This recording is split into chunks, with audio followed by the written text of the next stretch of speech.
Well, hello, Colesburg family. Here we are in the middle of another work week, still confined at home. Hopefully, we can soon be together again during the week, just like several of us came together Sunday to worship together. We hope you can join us then. The last few weeks have been, we've considered some biblical accounts of confinement. Last week, we considered Paul when he was under house arrest in Rome for around 4 years. And what did he do?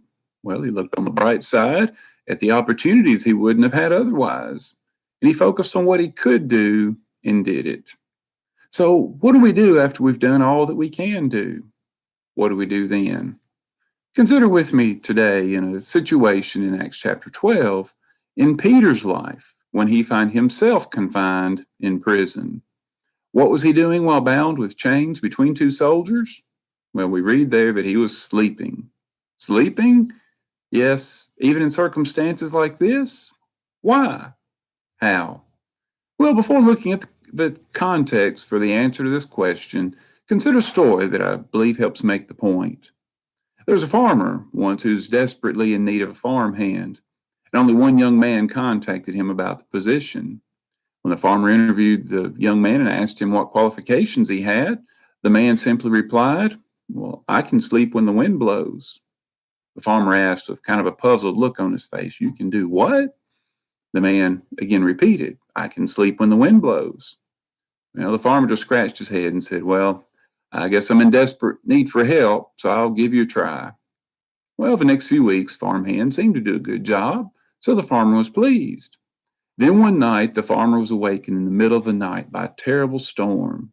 Wind gusts rattled the house, trees were bending in half outside. He quickly got dressed and headed for the farmhand shack. He banged on the door, but no response. He hollered his name and yelled, "There's a storm!" But still no response from inside. Well, the farmer gave up on the farmhand and headed to the barn. When he got there, though, he found that the doors were all securely shut, with all the animals inside, peaceably, peacefully feeding on the hay. At the pig pen, he found a similar situation. All the hens were on roost, oblivious to the conditions outside. With everything secure and nothing else that could be done, the farmer headed back to his house and went back to bed. The next morning, he asked the farmhand, "Were you not aware of the storm last night?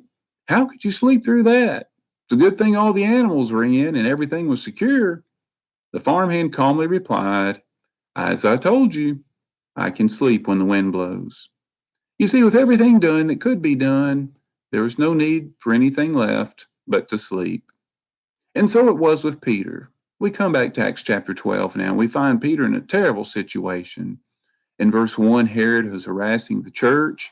Verse 2, he even killed the apostle James. And in verses 3 and 4, when he found that it pleased the Jews that he killed James, he arrested Peter and intended to do the same thing to him. Verse 5, though, we read that constant prayer was offered to God for him by the church.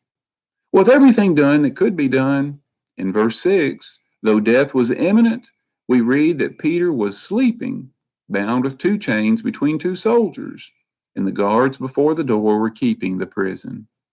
If we continued reading, we would find that God took care of things from there, and everything turned out fine.